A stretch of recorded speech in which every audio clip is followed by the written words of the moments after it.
Good evening, witches. Good evening. Welcome to What to Do If Your Spell Didn't Work. Real problems, y'all. Real witch problems. Say that real fast. All right, we're going to get started in just a minute. All right. All right, Let's get started without further ado. So we've been hearing lots of questions about if spells don't work. So we did decide to create a meetup just around this and give you guys an opportunity to ask questions at the end. If you have questions about spells specifically not working, how long to wait, things like that. So whatever we don't cover in the meetup, we will open the floor for questions after. And I do want to do a quick check-in with some knowledge in case people had very, very general questions. In my opinion, it's a very general question. But anyone can perform spells or do magic, anyone. All you have to do is want to do that.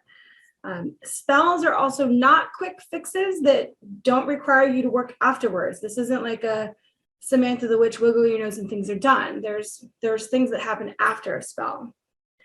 They can have a quick turnaround and sometimes they can take a long time. We're going to go over timing a little bit later also. You decide when a spell is done when you decide it's done. There is not a given time frame for anything, no matter what another witch might tell you. It is up to you completely. You know your energy level, you know what you've committed to. That's what you should go off of, not somebody else's writings, opinions, or books.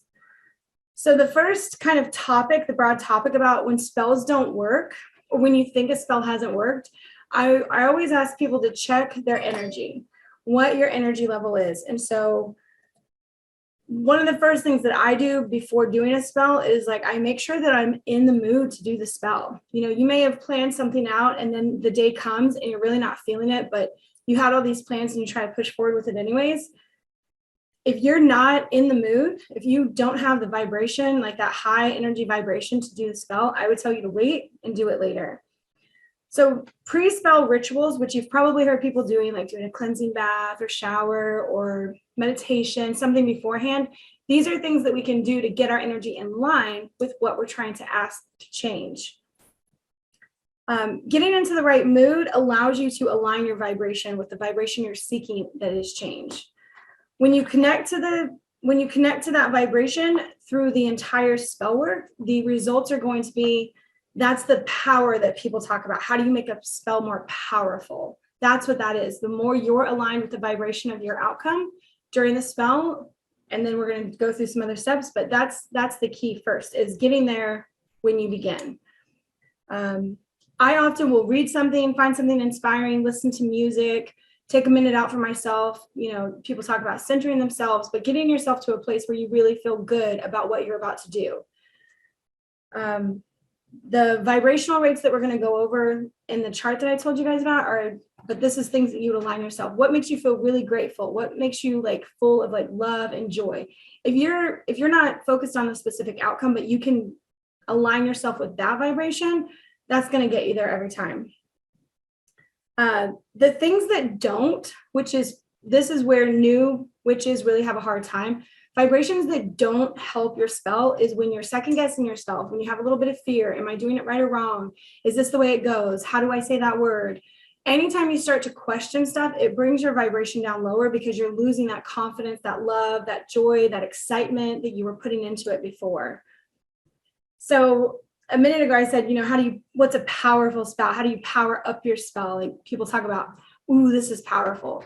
That does not come from anywhere outside of yourself. That is within you. I do not care who wrote the spell. It is not in the words. It is in how you can align vibrationally with the words or what you're saying. So when you set the clear intention and then you can align yourself with that. Give an example, because I know I'm saying a lot of the same words, but like, what's the last spell that you did? Do you remember? Money the spell. Prosperity spell. Okay. What would be a feeling that you would align to with a money spell, do you think? Well, I had written my intentions down on paper, what I wanted. There were 3 things. And And what I would do with those was I would go back and read them. I would go to the jar where I had the money. I would add Yeah. money to it. Yeah. I would go and read the notes and remind myself that if it had been some time since I did, like, what exactly was it? I would go back and read it and say thank you to the universe for. So gratitude. Yes, Yeah, gratitude. Gratitude for what you already have. That's a good one too. So when we set our intention for a spell, if you haven't heard a good description of this, your intention is the thing you're moving towards. It's your outcome. I'm not going to say that those two words are interchangeable, but intention is what you're working towards. It is the outcome that you're looking for. It is the change you're trying to create for yourself. Here's a little mat. That flew right in my face a minute ago. Oh, rude. So yeah, rude. exactly. All right. So when we align ourselves energetically with the thing that we're looking for, the biggest thing to know about this is you really control your energy and your feelings. Like this is about self-awareness that's going to lead to that self-acceptance. And as new witches are trying out spells and getting places, there is a lot of fumbling, you guys. If you feel like you don't quite have it right, just that practice and you've done it and maybe you're not, your hopes aren't high for the outcome. That is okay. The more you practice, you will get more comfortable. Like you'll get in a groove of sorts. You'll figure out what you like to do before a spell. You'll figure out, like what the day should look like ahead of time, what you might want to wear that's more comfortable. But I tell you that you can act sooner and not get results, and that's okay. But the practice really helps you build things later, because the more that you practice to set up your intention to get in a vibrational space, the more you do that, the better you're going to get at it. So the practice is key, not the perfection. Ooh, that was a hard lesson for me early on. So remember that, like, being in control of the energy within your body and raising yourself to like a gratitude level and what gets you there, it's also about having control over releasing the fear. So that is something that I try to help a lot of new witches with, is to release the fear that they're going to do something that could cause a catastrophe. You know what? If that was really that easily possible, we'd have a lot more like storms and things happening that were crazy, some Harry Potter type stuff or something.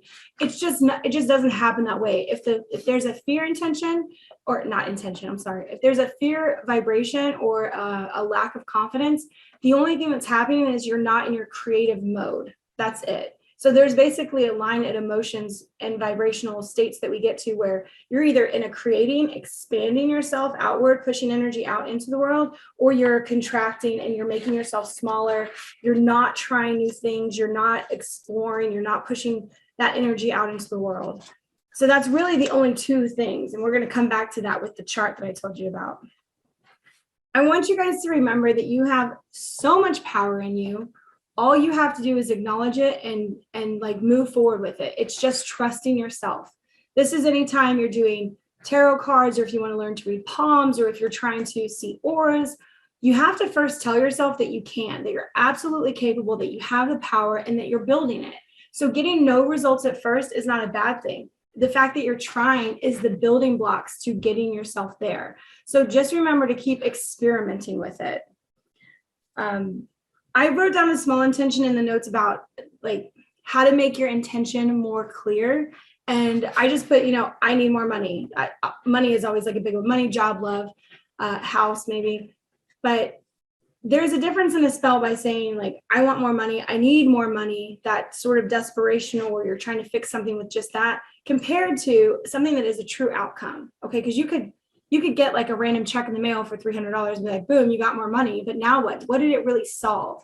It doesn't. So when you get an intention that has more, power behind it, because you can align with it, it would say, I am a successful entrepreneur who makes enough money to support, my life and, whatever, my hobbies and a trip around the world once a year or something like that. But when you make it really something that you can connect to, because then you can envision yourself being that successful entrepreneurial, traveling around the world, whatever the goal is, align yourself with that outcome to create the emotion.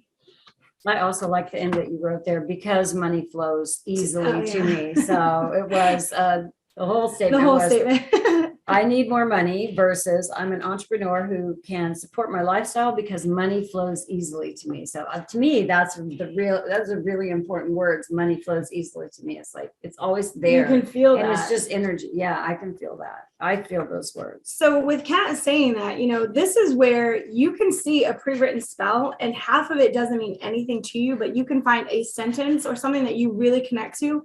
That's all you need. I mean, you don't even truly need words. You need an idea or a feeling, a vibration that you can set yourself in. Words just help us get there faster. I could just say in that even money flows easily to me. Right. Just that one sentence could that be really enough. resonates Yeah. with me.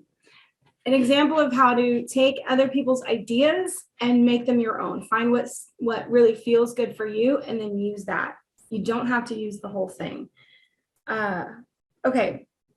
So I made some asterisks in here because I wanted to tell people, like, in your intention setting, when we're not specific, when we don't really align ourselves with the true outcome that we can see, that we understand when we get it, it's kind of like the I just want more money thing. I want to raise, well, how much? You can be specific and ask for times, but sometimes if we're not specific enough, we get the thing we wanted and we barely realize it because it was such a small shift, and it's happening more externally than internally. Because the thing we asked for appears, but we don't see it. Like the shift didn't happen in us yet. It happened outside of ourselves. So we don't even acknowledge it.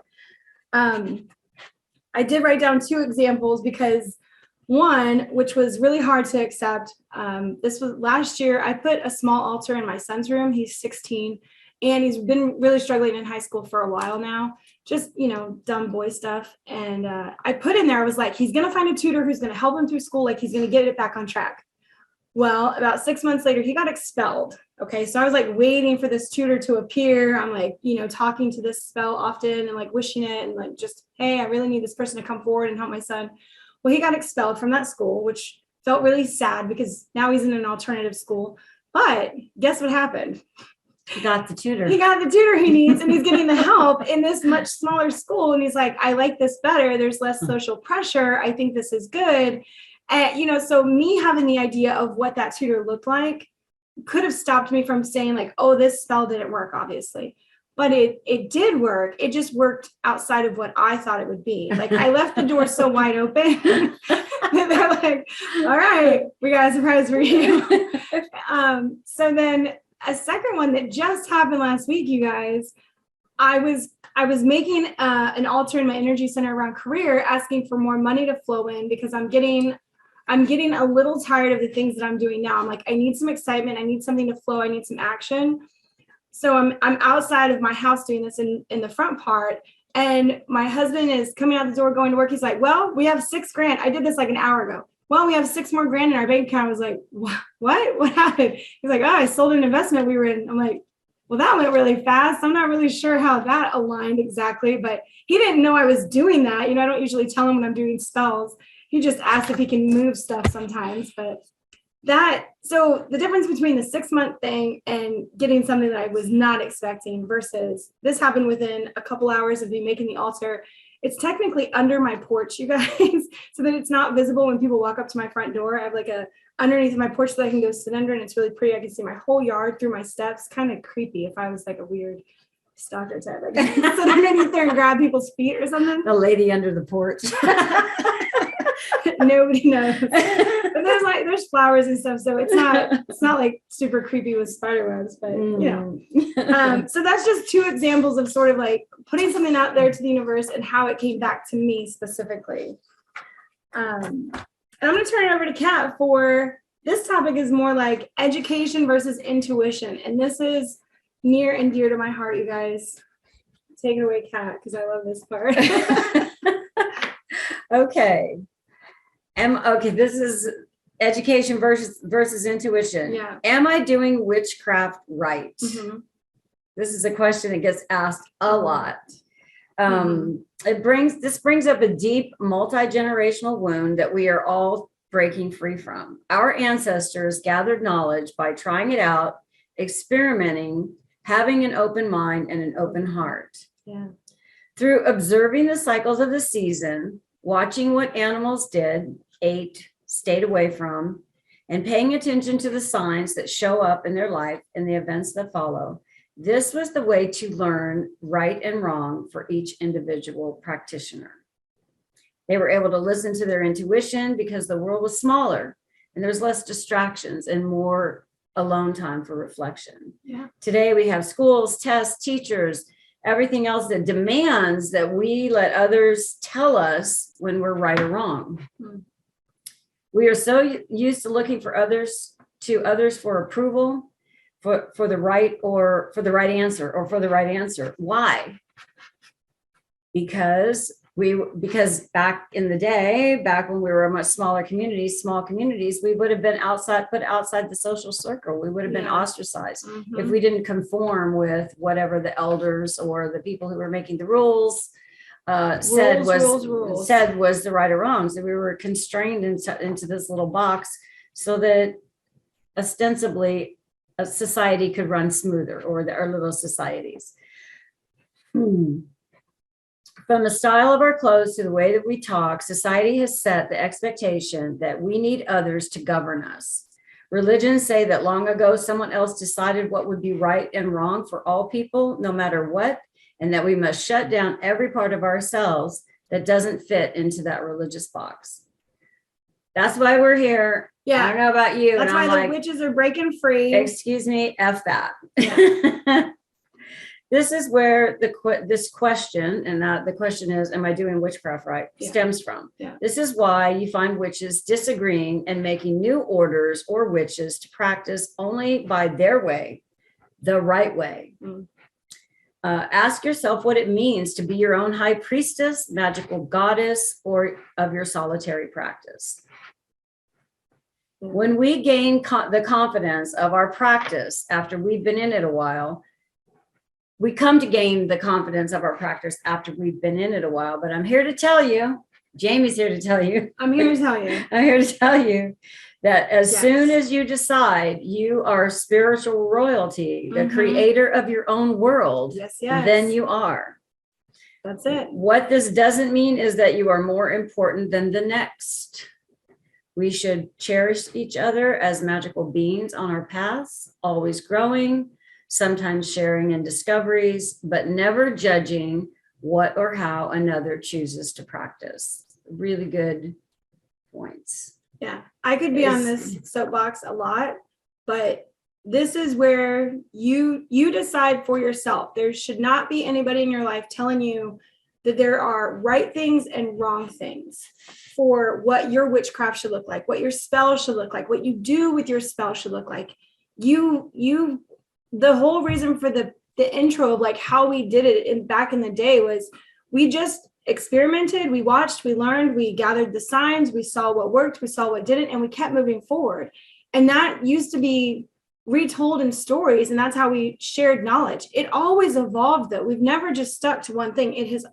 We're always evolving our practices and what we're thinking, doing, learning, teaching each other, sharing, whatever.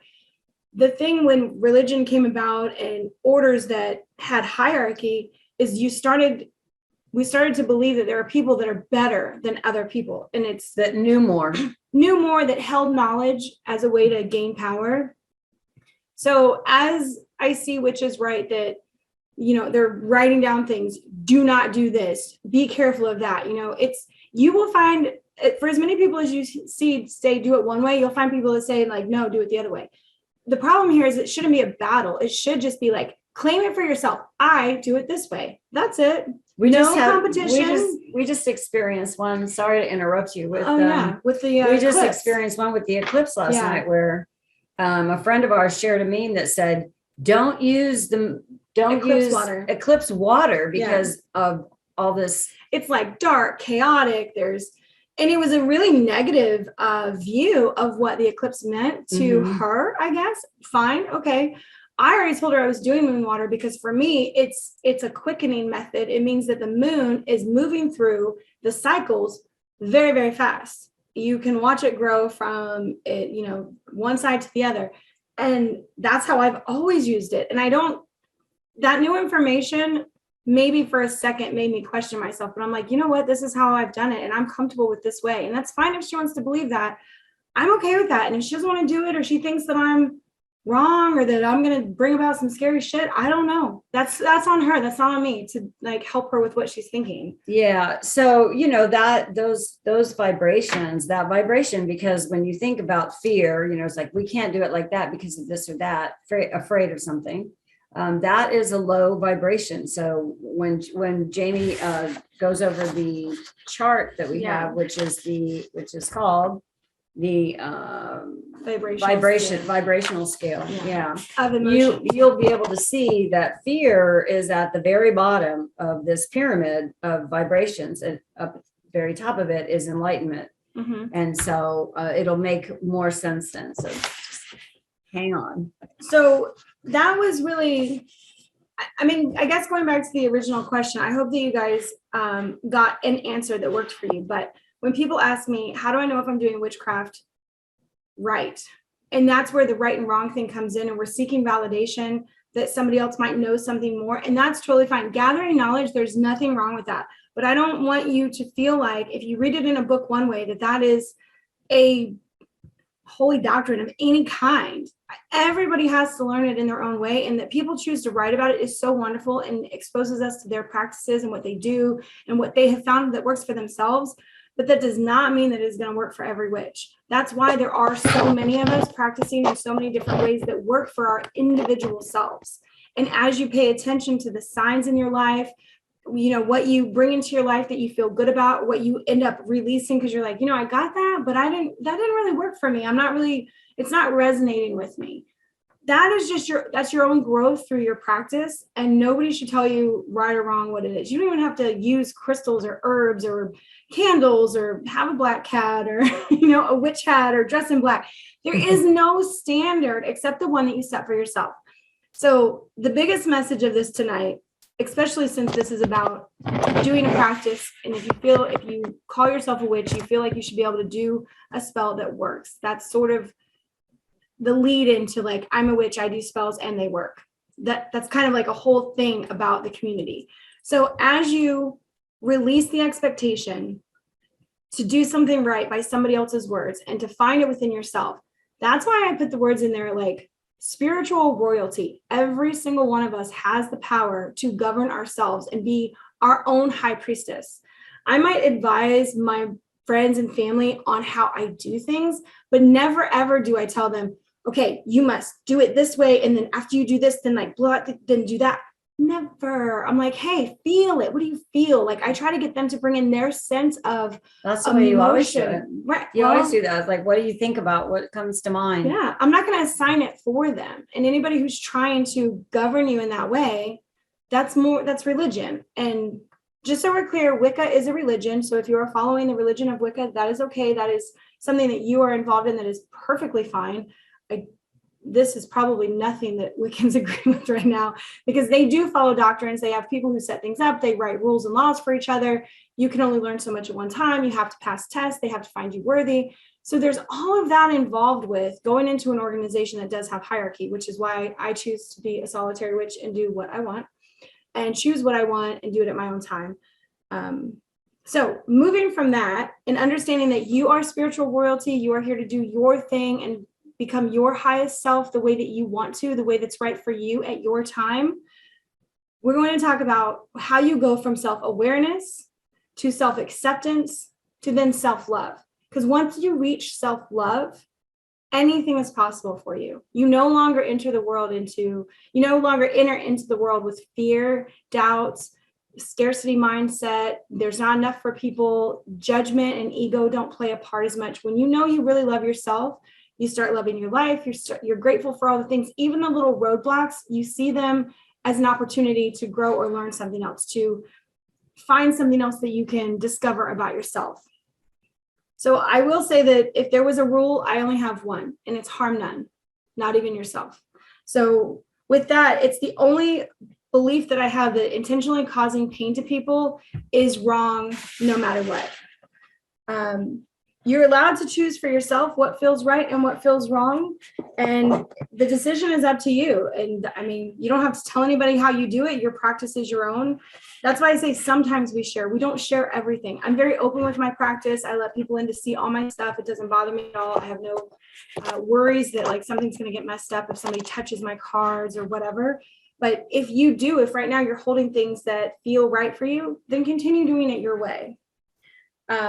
I know one of the big things that I always read about is people say, oh, you can't blow out a candle. That's like blowing away your spell. I'm thinking, then why do we blow out birthday candles? I mean, so that's like the basics of the altar, which came from the goddess Diana, where that was where candles on an altar came, the birthday cake thing. So however you want to believe, if you need to use a little snuffer, if you are okay blowing them out, you just decide what's right for you. We went over this in one of the courses that we did called Witch Ethics. Like you choose your witch's ethics that you live by. Mm-hmm. And an important thing to know is like it'll probably change. You'll grow, you'll learn new things, you'll discover things that you're like, oh, I blew out my candle that one time and nothing happened. There was not an earthquake that destroyed the West Coast. There, nothing catastrophic.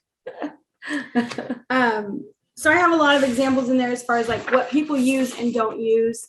And it's just naming stuff that it's like the idea of what a witch altar looks like or a witch cupboard looks like, do they have ashes and bones and nails and, rusty water and like whatever, crossroad dust and all kinds of just the stuff that you see that's out there that's like, ooh, make it elusive and hard to find so that we feel more special. That's fluff unless it really means something to you for a good reason. You don't have to buy into it to have a spell item that's going to make something happen. If your energy is not aligned, I don't care what you put with it. You could throw $1,000 down on your spell. And if your energy is not aligned with it, you're not creating the effect energetically into the world. So this is where there's like so many types of magic out there, right? I'm sure you guys, if you're new to witchcraft or if you've been in it a while, it's overwhelming, confusing, books contradict themselves. Like it's kind of a mess in a way because there is so much information.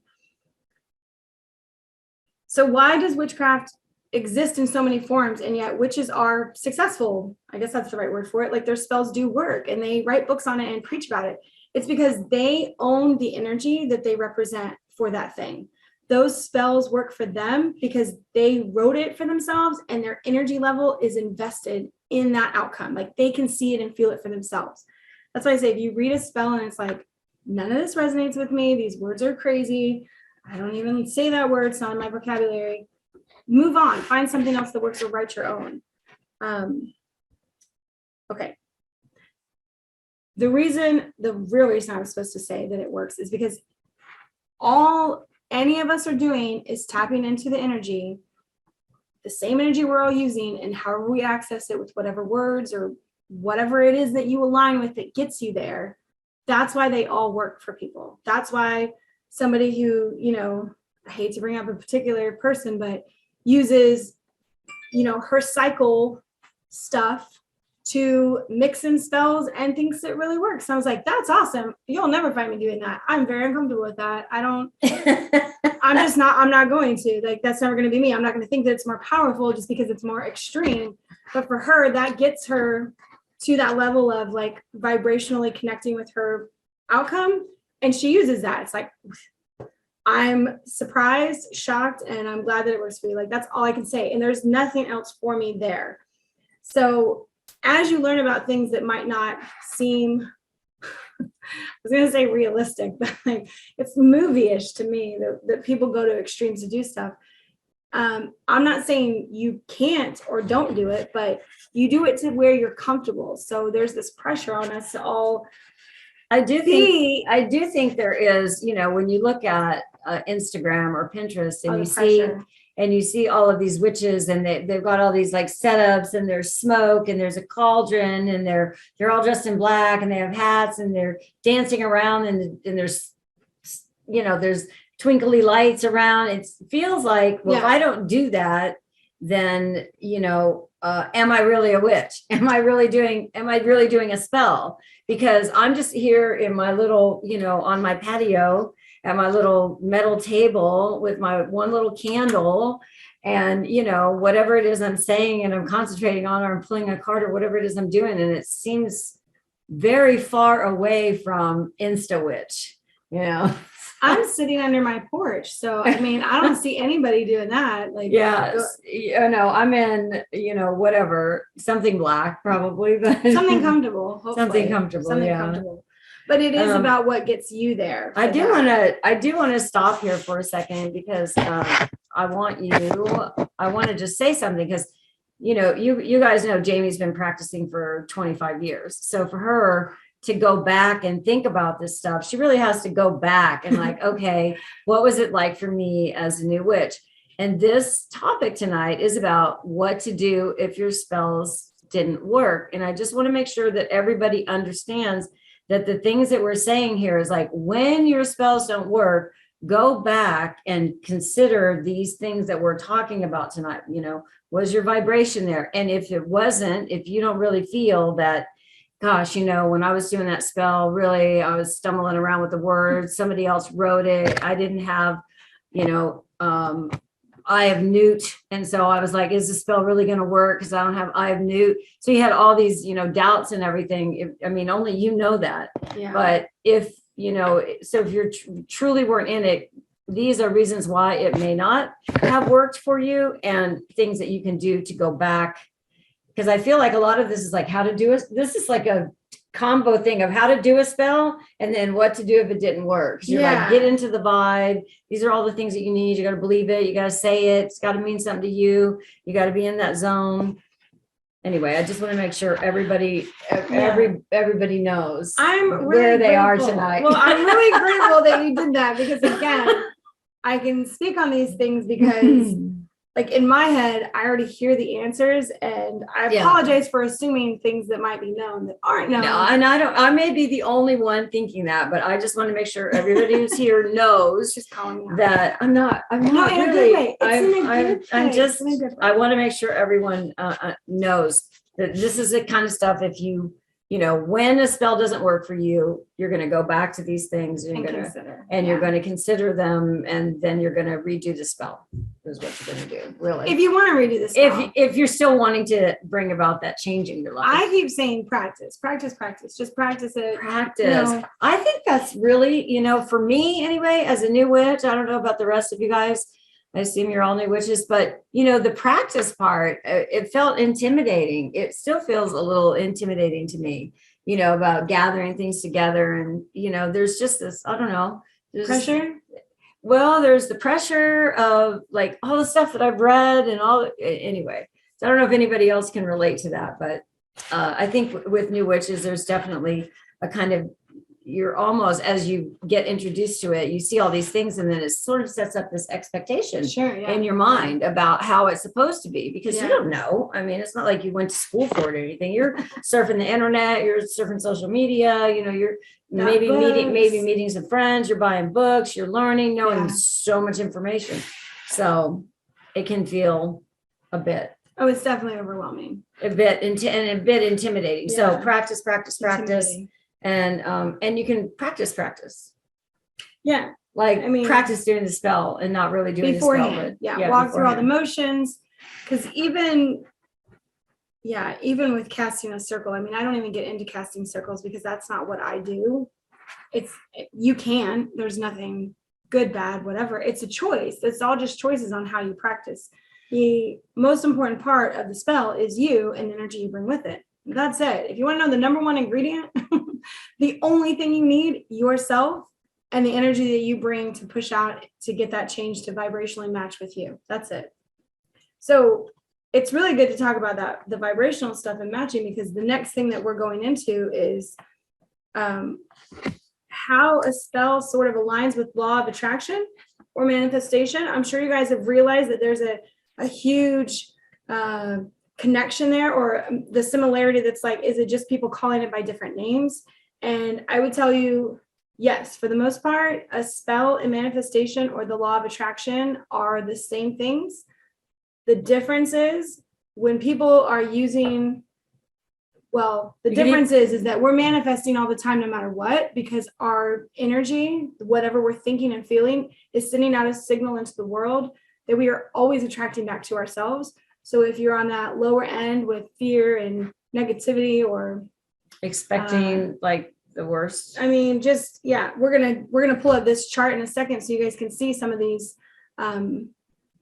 They labeled emotions. I didn't count them on how many there are, but our bodies, when we are feeling these emotions, we actually, I want to say transmit, we vibrate at a frequency of hertz that can be picked up by machines, and they can tell you what you're actually feeling and what state you're in, because your body is in a way singing. I mean, you have a tune playing from you that's vibrationally around. And so as we know with law of attraction, whatever you think about, you bring about.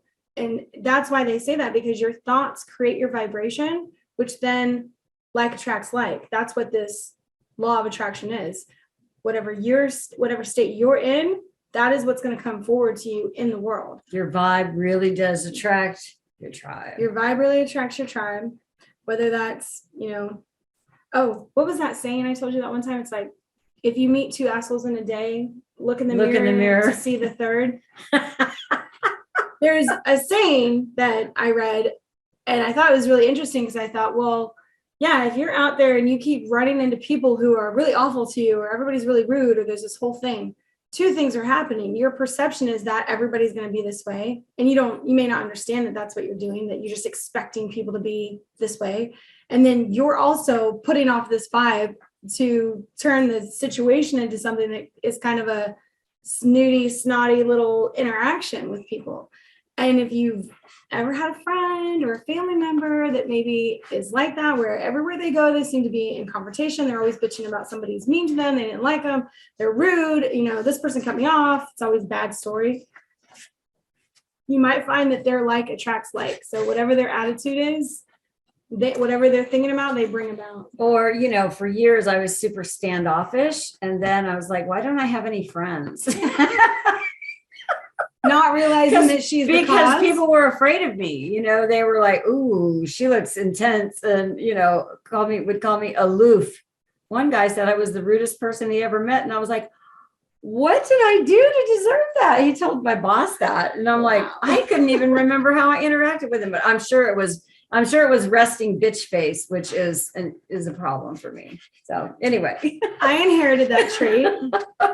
And when I was in the military, I was known as a bitch, and I was okay with that, because number one, it stopped advances, and I was all right with that. But if I wanted to get anything done, if I tried to be nice to somebody, they didn't buy it. So it didn't really work in the end. It's kind of like, yeah, you got to choose. I think there's a little test you can do, and I just thought of this right now, a little test you can do for your vibration level. So go out, the next time you go out shopping, or whatever, out in public, go out with a big smile on your face and a super friendly attitude, and saying hi to everybody that you meet, and have a nice day, and complimenting someone on their dress or how they look or whatever. Anything you can do to like spread that vibe of being really super nice and friendly to people, and see what kind of a reaction you get from them. And then go out your normal self, which for like me is like, which for me is like, I'm not really paying attention to people. I'm like in my own zone, no, I'm not looking at anyone. And then when I do look at them, they're kind of scowling, like I'm probably scowling. And you can see the difference between, you going out with the big smile on your face and super friendly and just being nice to people and taking that kindness vibration with you versus, the other way. So not necessarily bitchy, but just not paying attention to other people around you, I guess. Well, I think this is where, when we started this little section, I said it's about self-awareness to self-acceptance and then to self-love. So when you meet people, like I'm going to use him as an example, even though I've never met him, but I've seen him plenty. Tony Robbins. If you guys ever have an interaction with that guy, it is super intimidating, and he is like all about some hugging and loving, and like just he's massive, and you're like, oh my God, this dude's scary, but he's also so positive and warm and friendly. It's very off-putting. With somebody like that, he loves himself. He's done all the hard work. He's gone through all this stuff, and he enters the world every day like that on purpose. And he talks about it. If you watched interviews of him, He's like, I don't know why I was born this massive guy when I just want to be friendly to everybody and I'm intimidating. It's kind of an oxymoron that he has to get past to show people that it's not always about looks, that, you know, it's about what you carry with you and all of that. So there's an example of somebody that you can watch through interviews and see how he talks, and that he's actually he's a huge guy, but he's so sensitive and he wants everybody to feel comfortable around him. So he makes jokes a lot and like tries to interact with people. He says, I love you to like everybody, hugs them, squishes them, you know, it's like you disappear when he hugs you. Crazy. He's on my list of meeting one day. He comes to Florida. He lives in Florida, actually. He lives down in Fort Myers, but That's not very far away. I know. Okay. We've been there. All right. Okay. So next I want to bring up this chart, you guys, for you. And in the notes, and if you want to write it down, the guy who created this, all right, quick backstory. Don't bring it up yet. Okay. Quick backstory. A guy named Dr. David Hawkins. Dr. David Hawkins. He passed in 2012. So if you see that, you'll know it's him. But he studied our emotional vibrations through our muscles contracting and what that sounds like, to have machines that pick it up so that they could set somebody in front of them and they could tell what their vibration was at that time, what they were feeling, what they were going through. And he listed these emotions. So he did condense it. It's not like every emotion possible, but he condensed it so that there was a hierarchy. And in this hierarchy, it's split into contracted, which means that you're making yourself smaller because you're in fear. You don't have the self-confidence. You don't want anybody to notice you. You're contracting in your vibration, or you're expanding, which means you're spreading joy and love. You have gratitude. You're not living in fear. I want to put confidence in it, but I don't think that's one of the words. So Kat's going to share the screen really quick, and we're going to show you guys this frequency list. So these are in hertz, which if you guys know music and radio stations, I mean, this is stuff that you can pick up. Are we sharing? We're sharing. Yay! Everybody can see, right? It's like our third time sharing screens. So this is the Kim, was that a thumbs up? Can you see the chart, Kim? Yeah, she did. Okay, thank you, hon. So here is the frequency in that middle column from 700 all the way down to 20, which is shame. And I want to make a quick statement about shame, because as a thing for my mom and I, we have definitely suffered abuse at men's hands, that from across multiple things, and there's shame in that. So when you carry that around without releasing it, this shame thing can come up in different situations. Interacting with men that you don't need to be afraid of, we often push that out there so that we don't get hurt again. And it's one of the baser things, because that's where shame keeps you afraid so that you can't get hurt again. So as you work through your self-awareness and understanding what's going on with you, things that have happened to you, this isn't about this thing particularly, but I could go into a whole nother talk on this. But as you heal yourself by acknowledgement of what you've been through, releasing it and saying it's part of my story, but it's not who I am. Now I want to get to that place of like acceptance. You're moving on up. You can reason with things and you get into that logical creation. Like, I know why things are the way they are. Then after that, it's love. You're like, you know what? This is all just part of a journey of an earth path that I chose to come as a soul and do these things. Let me make the best of it now. Like, maybe some of these hurts actually can help me in a way.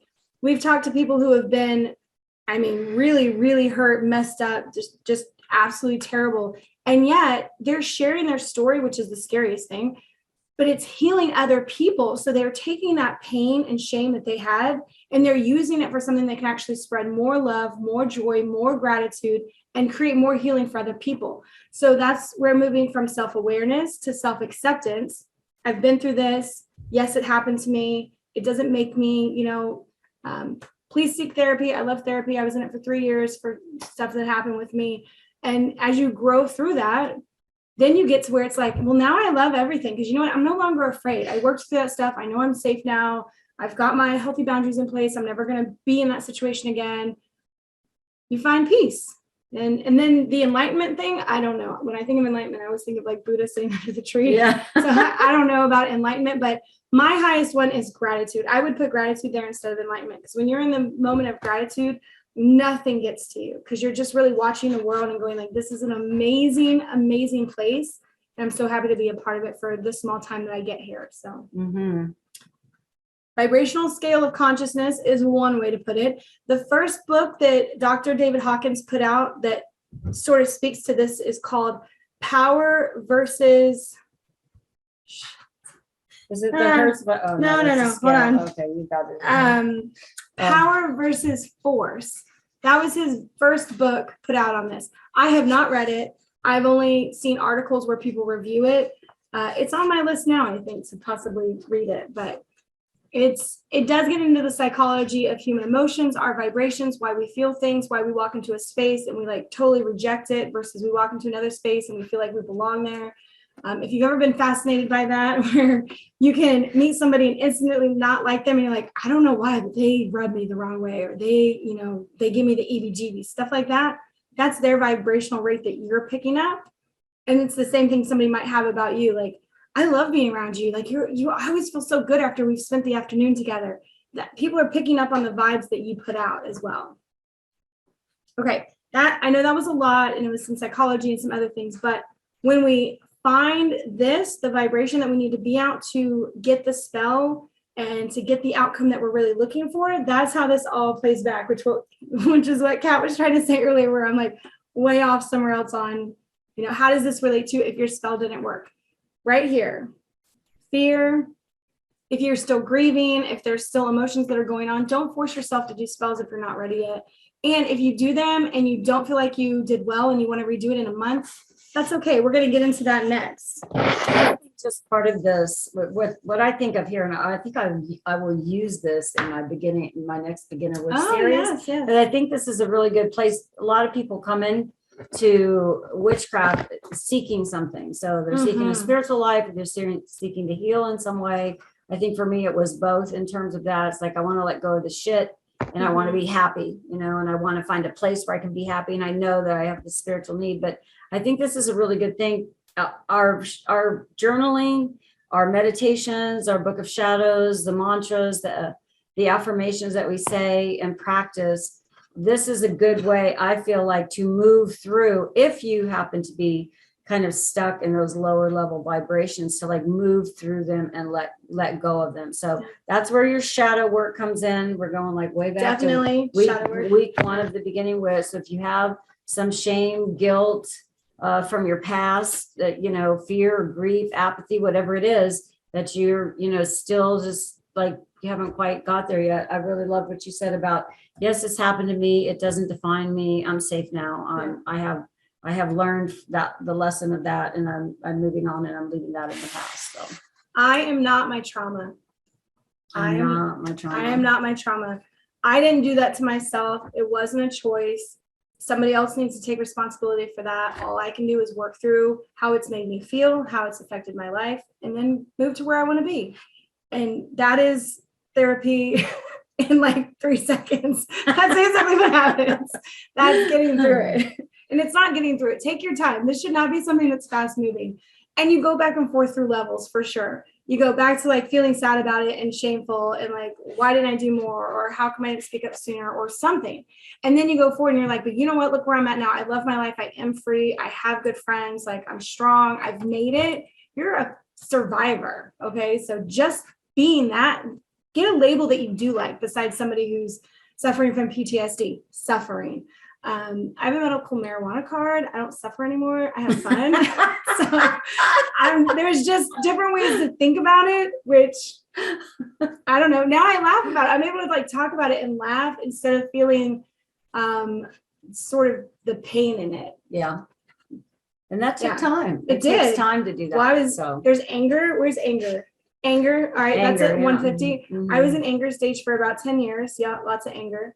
And a lot of my relationships suffered for it, and to those people, thank you for being there. And then, letting me let you go because it wasn't working out. But yeah, it's moving through the scale. Okay. Spell expectations. Yes. Are we ready to stop sharing? Yes, we can stop sharing. Okay. Thank you all for that. Okay, so spell expectations. Think of your spell as an invitation to change something about your current situation. Internally, like emotions, habits, or healing, or externally, your job, finances, people in your life, relationships. Use thoughts and feelings to boost the energy in you that extends out into the world by using I am statements or affirmations. Yeah, which we put a few in here. They're not the best. I probably could have done better, but there's a ton out there, really good sites that have them. So I'm just going to quickly go through them since you took the time. I am healing every day. All my needs are met. I give and accept love. I give and accept love. I am healthy.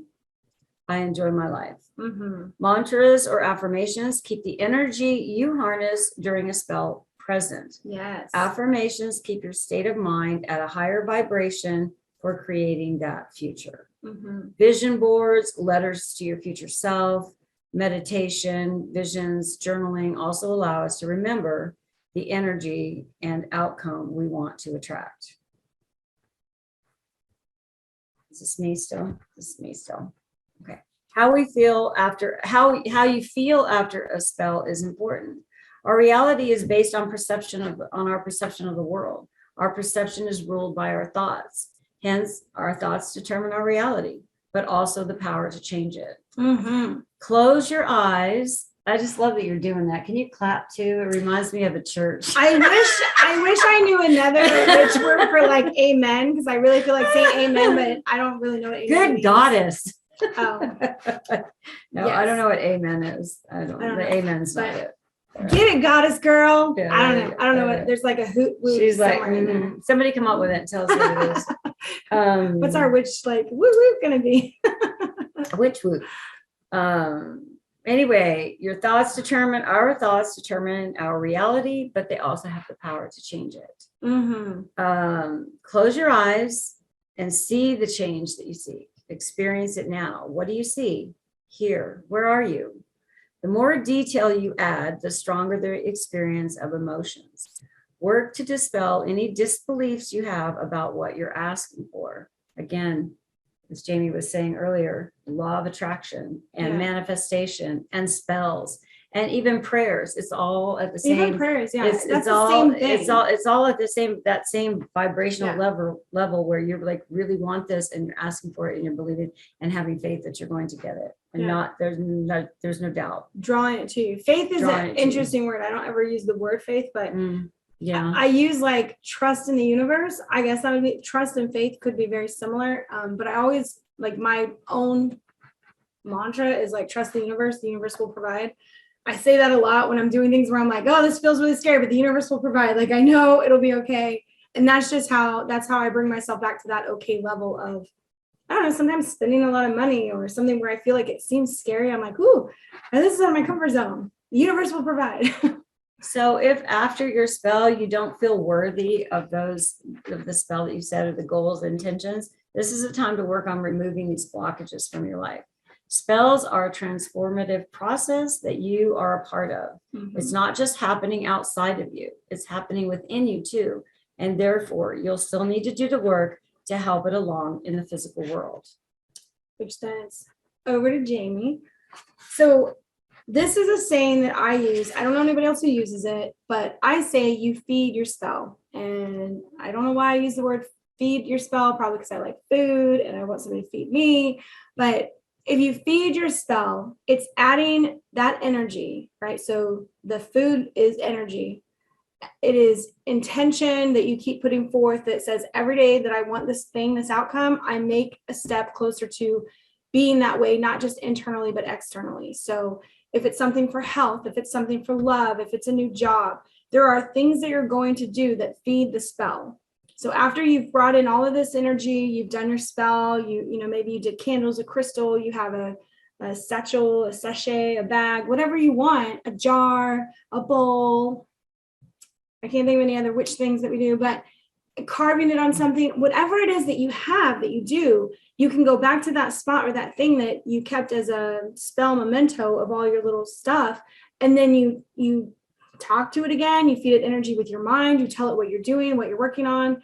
with Kat's example, she had a money spell that she continued to give money to, loose change or dollars or whatever, just whenever it popped into mind, like, oh, let me go feed my spell really quick, and just keep that thought of here's what I'm working to, towards, or here's what I want. And you're keeping it, I guess, alive. I'm using these words, whereas if it's, and I always said I was grateful too. I always said thank grateful. you, I always used gratitude even when I was adding Yeah. money to it, like believing because that money's going to come, things that I wanted were going to come to me. So, and they did. And they did. I mean, yes. So with feeding your spell, that's just an energy that you can add to it. If you've done a spell and it didn't work, or you were, not sure if it did work and you want to retry it, that's something that after you've done the spell, here's like a little follow-up that you can continue to do. Add something to it. You could give it notes. I mean, it just let your imagination run wild with what it is, what it means to feed your spell for you. And then the last thing is, if your spell didn't work and you do have these remnants left over, like if there's crystals or you used herbs or you've got the bag, the jar, whatever, what do you do with it? And for me, you guys, I am not one of those witches who bury all my jars in one spot in my yard because I think that's really wasteful.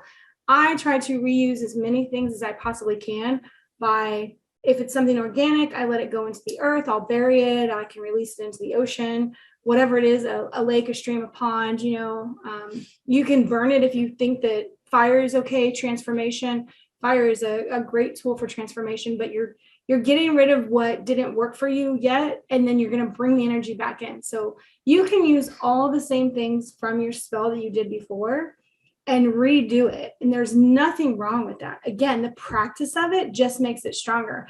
And in my language, again, I don't know anybody else who says this, but I call it refreshing your spell.